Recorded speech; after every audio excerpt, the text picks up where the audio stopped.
All right, guys. Ace Bailey has said some things about possibly the Jazz and other teams. We'll talk about it.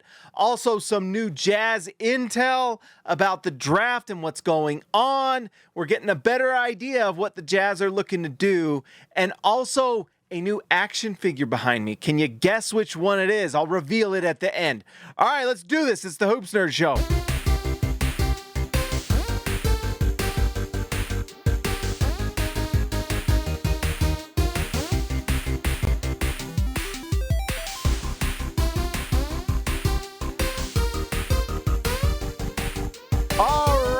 Guys, so the first thing, let's talk about Ace Bailey. That is the news that everyone has been talking about. It's been a really interesting, kind of weird situation, but we have these all the time.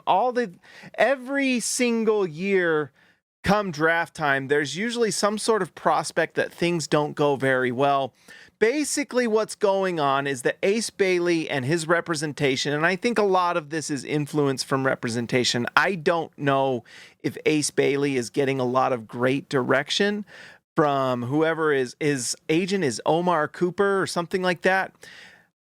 He basically said he's not super keen on going to the Jazz. I don't think that's a reason really to not draft Ace Bailey.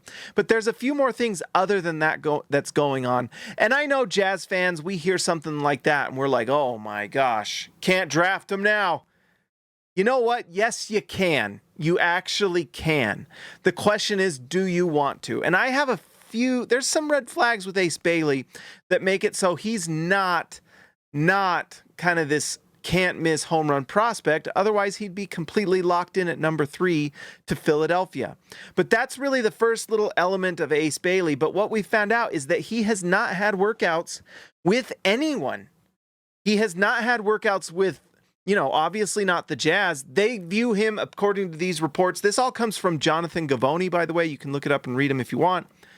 But that what they say is they view him as a top 3 pick, and whichever team he goes to, they want him to be kind of the featured guy. Now, if I'm the Jazz, I'm like, well, isn't that perfect to come to Utah then? Utah is likely going to trade some of their vets, and I have some little inside stuff that I've heard where I know the Jazz are shopping those guys right now, namely John Collins. But there's going to be playtime for him, and very likely he is going to be a featured guy. Utah is going into the season. They want to win games, and they are going to feature him, and he gets that chance. So you would think that he would want to play for the Jazz. And it's why I think, even though you hear something where he's not super excited to go to the Jazz, it works out pretty well. You look at what happened with Donovan Mitchell. Who talks about Donovan Mitchell as much now on the Cleveland Cavaliers as they did when he was on the Jazz? There's just something about being on Utah that draws attention, whether it's Utah back into the John Stockton and Karl Malone days where they were kind of the villain. Everyone, used to just hate on the Jazz here and there, and they still do, but they were good, and everyone respected John Stockton. They respected Karl Malone. Obviously, back then, everyone was fans of Michael Jordan, but Utah was kind of like the villain everyone loved to hate. And they got all sorts of attention. The highest rated finals was the Michael Jordan, Stockton and Malone finals. It was phenomenal. If he comes to Utah, he'll get that feature, and he thinks he's going to be a star, which every NBA player does. You don't get to this point without having insane competitiveness and talent and ability and honestly work ethic.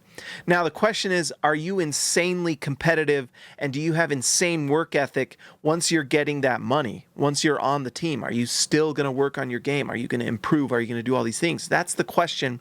And that's what makes the Ace Bailey thing hard, because if Utah hasn't had him in to talk with him and meet with him, I'm sure Utah has probably talked with him at the Combine where players talk to teams and things like that. And I'm sure the Jazz have found ways to kind of do some intel on him. So we'll see. But that's basically it. It also, I think that's basically everything, is that he does not super keen on Utah. Top 3 caliber is what they view him as, but he has not worked out with everyone. I believe Tony Jones had a report that he's going to go meet with the Sixers on Friday, but the draft is like less than 10 days away. I believe it's the 25th. I could be wrong. Let me know in the comments if I'm wrong, but that's like 8 days away. So it's like one team. I will tell you right now, I mean, and this is something I have thought about. I don't know if I've talked about it on this channel, if I wrote about it on SLC Dunk, or if I just talked about it with my friends, but I have just felt like, maybe I tweeted it, but I've just felt like Ace Bailey will be there. And that's the report, is because that's the other thing I almost forgot. Because he has not met with all these teams are nervous. Like, we haven't met with them. We haven't gotten our intel as much as we'd like. These teams like to meet with these players. Obviously, you want to talk to them. You want to get a feel for them. You want to bring them in and have a workout. Utah has tough workouts that they put players through because they want to see how well they do and how well they go through all the different drills and things like that. But Utah's seen him in the combine. They've seen them do these things. They've watched his tape, obviously, and I'm sure they've had plenty of time to go watch his games. But it's pretty scary to draft someone you have not interviewed, you have not brought in for a workout. Maybe Utah will get some sort of secret workout in, maybe, but if he's not too keen on Utah, probably not. But if you think he's going to be a star, if you're pretty sure that he's going to be really, really good, then you just got to draft him. And the thing is, you know, think about if you were going to the NBA and there's like 5 or 6 teams at the top, and if you're a top prospect. I mean, I'm not a big Laker fan. Would I want to be if someone said, "Hey, James, do you want to go play in, Minnesota?" If you've never been to Minnesota, you don't know Minnesota, or do you want to go play for the Sacramento Kings and you don't really know Sacramento and you've not been a fan of them? You're probably not going to say, "Oh yeah, I hope Sacramento drafts me." No, what these players want is they want to be drafted as high as possible, right? That's why they're saying he's a top 3 pick, that he wants to be drafted as high as possible. Now, I think it's interesting when they say he wants to be a featured player when you think about Philly. Because, if he goes to San Antonio, he's going to be a featured guy. If he goes to Dallas, I mean, you could argue it's a little bit like it's such a weird draft because you had these 2 teams in Philly and San Antonio go to the top, and they're kind of established teams. Philadelphia, obviously more than San Antonio, but if he goes to Philadelphia, he's not going to be the guy. He's going to have to learn to be a role player, and I don't think they're probably super excited about that. So, I don't know what this all means, but I do think that if he falls to Utah or Charlotte, that's probably a better fit, and he's probably going to make more money. It's tough for these guys that get drafted to some of these teams that are already established. You look at like Jonathan Kuminga, and kind of what has happened with him. He does not develop like he wants to. He doesn't get the play time. Steve Kerr has done him no favors, and he's going into a contract situation now, and who knows how much he's going to get paid. And I just think that if Utah gets a chance to draft Ace Bailey, 100% shot to prove himself with a lot of other young players. And in Utah, I'd argue Utah's probably even better than Charlotte, because if he goes to Charlotte, he's playing next to LaMelo Ball. They already got their guy that they've talked about as a future star in Brandon Miller. They've got established guys there as well. Charlotte might be better next year than people think.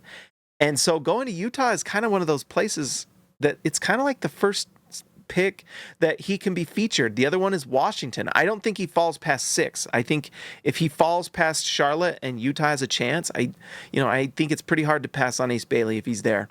But I don't think he's going to fall past 6 because my goodness, wouldn't Washington be so happy that they fall to 6 and they still get to pick Ace Bailey, and he'll go there and get all the minutes. So I actually think that Ace Bailey might be, if I were talking to him, and who knows, I don't know. It just seems weird that he wouldn't want to go to somewhere like Utah or Washington or one of these teams that was really bad where he would be the guy. And so I think if Utah, long story short, I'm kind of rambling here, but if the Jazz get a chance to draft him, I think they probably would anyway. I mean, who knows? Maybe they like Trey Johnson better. But if he's there and you didn't win the lottery and you still get a chance to pick him and you like him, I mean, what a home run to not even win the lottery. That would be incredible. And by the way, just another reminder that having that number 5 pick is a big deal, because what if Ace Bailey falls past 4?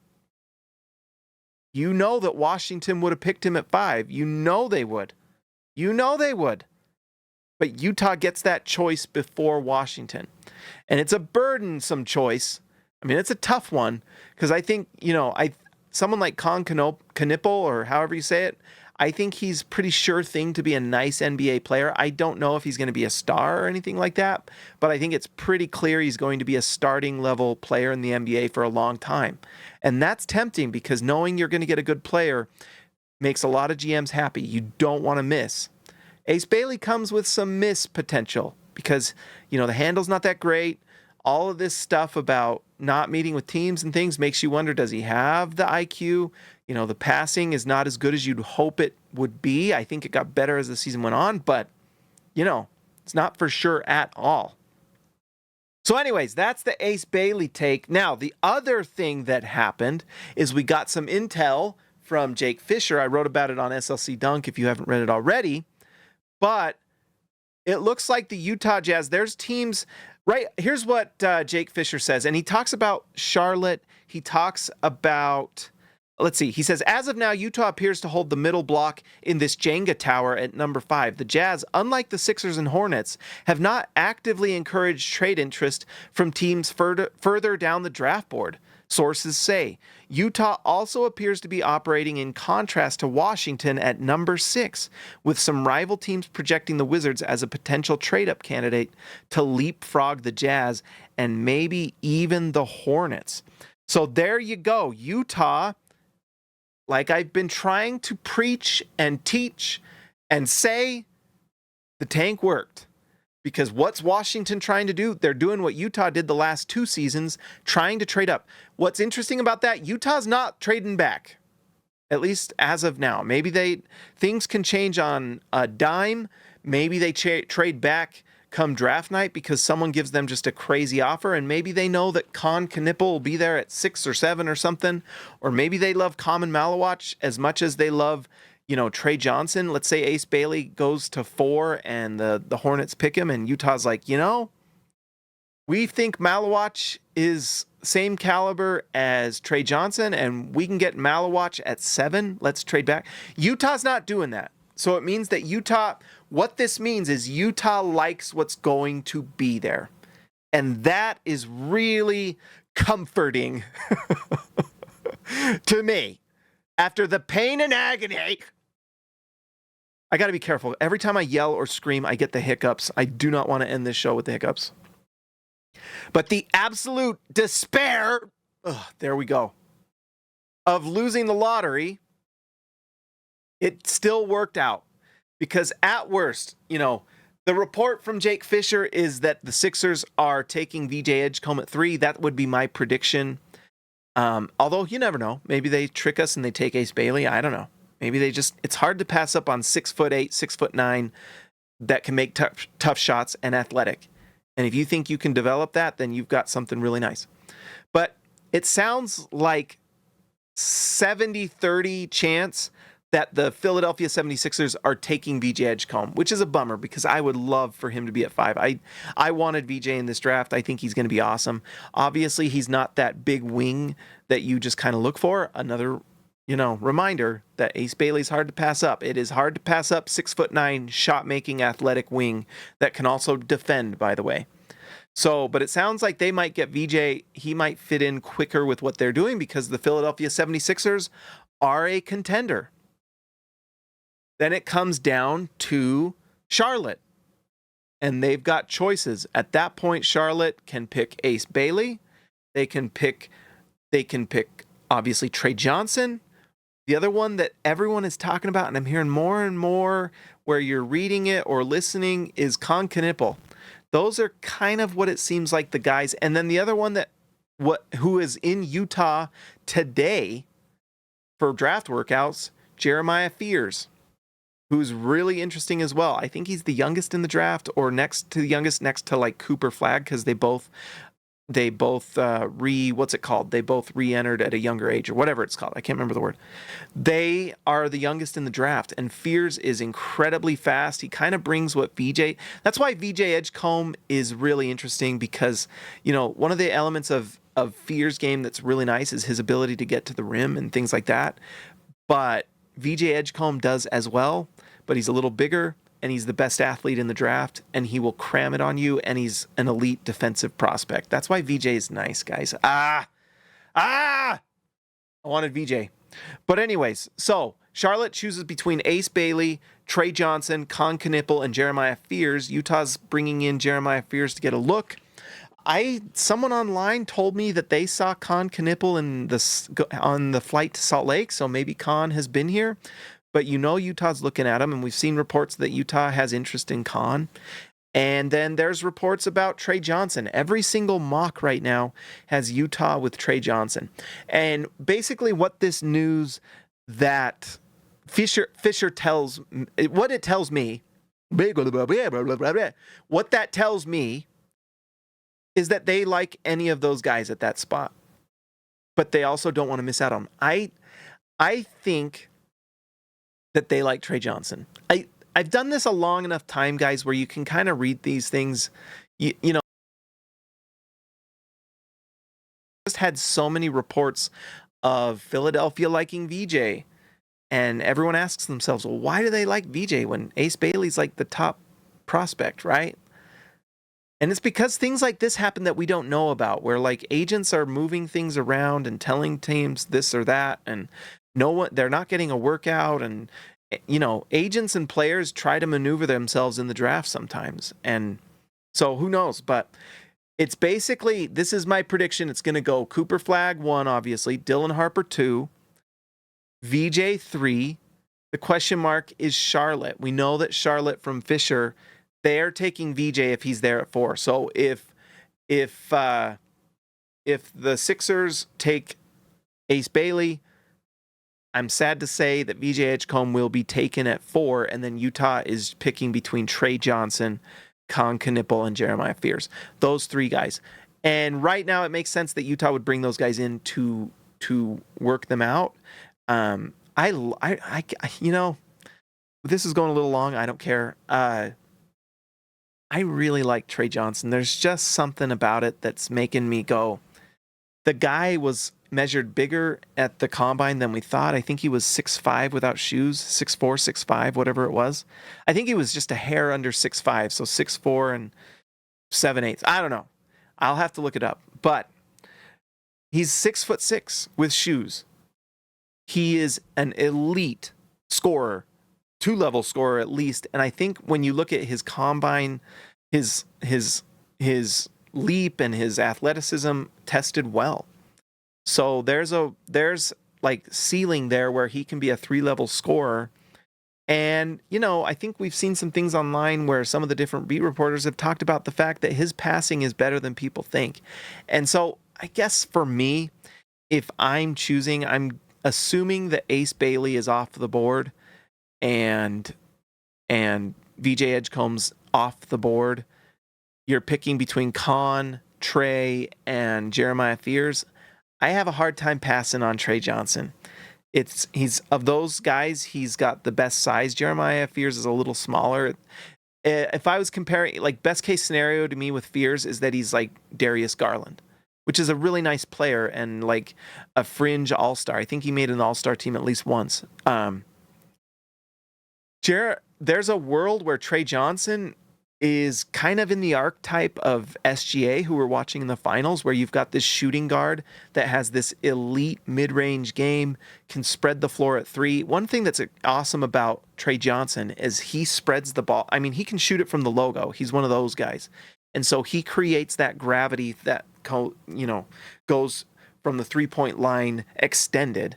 It's not just guys that have to have their feet just a few centimeters off the line to knock down the 3-point shot. He can shoot it from anywhere. He's got deep range. So that means there is room for him to grow as a playmaker, which is exciting because you can do high pick and rolls. And we're not talking 3-point line pick and rolls. We're talking high Cheech and Chong pick and rolls, baby, from the logo all the way out. And then that means you've got guys spread the floor. That means when you're running a pick and roll that high with drag screens, just standard pick and roll from there on out, and they have to go over the screen, and we know that he's quick. He can get to the basket. NBA spacing is going to be good to Trey Johnson.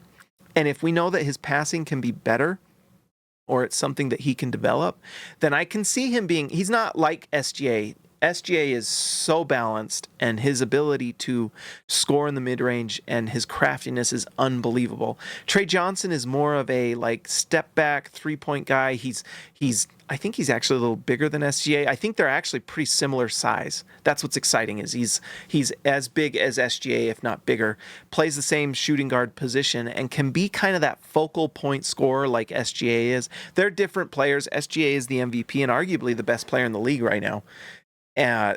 So I'm not saying that that's what Trey Johnson's going to be. Never say never. But there is a world where he's got a hint of Steph to his game, because he's got that range and he can either catch and shoot or pull up in the pick and roll. He's got a hint of, there's a little mix of SGA in there, where the mid-range game, and he can handle the ball and score. There's some elements to really like.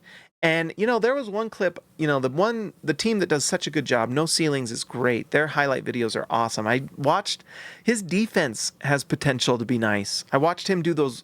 He's got some defensive highlights that are like, okay. And, SGA is probably the weak link on that Oklahoma City Thunder defense, which is scary as heck for a guy that averages 2+ steals a game and defends pretty well. I think there's a world where he defends at that level and he says the right things. One last thing about Trey Johnson too, and I have to say, I would rather have Con than Fears. I think for me, I'd take Trey and then Con. Although there's a world where Charlotte takes Con Knippel, guys. I think that's real possibility. People are looking at him top 4, and I wouldn't be surprised if he's gone. But Trey Johnson, what was I going to say?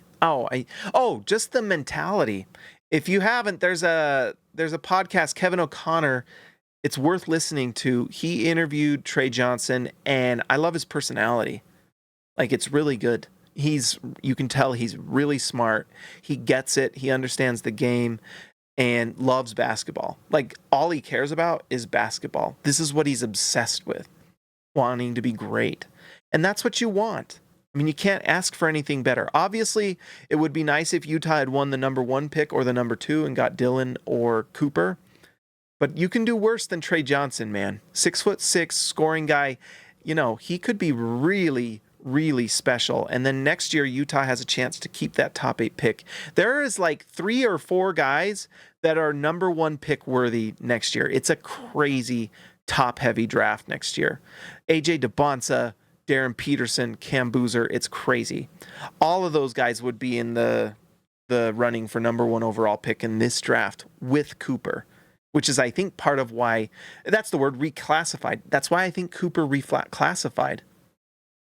Because this upcoming class is crazy. Cooper was smart to reclassify to now because he's kind of the consensus number 1. Next year is crazy. So Utah needs to make some moves. I'll talk about it. I kind of want to talk about that number 9, just a fun little note. The pick from Fisher, the team that he says is most likely to trade out to have their pick available is Toronto at number 9. So let me know in the comments, what trade would you do to move to number 9? You got to give something to make it happen. You got to give something. Utah could do it if they want to. We'll see if they're willing to do it. Guys, first off, let's just give a shout out to the All-Stars. Thank you to all the members who are supporting the channel. A huge shout out to the All-Stars. Do I got this pulled up? No. We'll do it next time, guys. I'm really sorry, but thank you so much, All-Stars, and thank you so much, members, for supporting the channel. You're incredible. I appreciate it. We're on day 2, daily NBA Utah Jazz vlogs. We'll do NBA ones. We'll do Utah Jazz ones. We'll do all of them. Oh, and the figure. All right, did you guess what it was? Did you guess? He's right here. I'm really excited about this. I got this one for Father's Day, and I got another one I got to put up, but I put him together today. If you have not read The Last Ronin graphic novel, oh my gosh, it is so freaking great. What is The Last Ronin, might you ask? Well, maybe I'll give you a hint. This, my friends, is Casey Jones from The Last Ronin. But it's not just Casey Jones. This is the ghost of Casey Jones. In The Last Ronin, there is only one turtle left. Everyone else has died. This is Ninja Turtles canon. Hate to break it to you, but they're making a movie out of The Last Ronin. Go read it. It's incredible.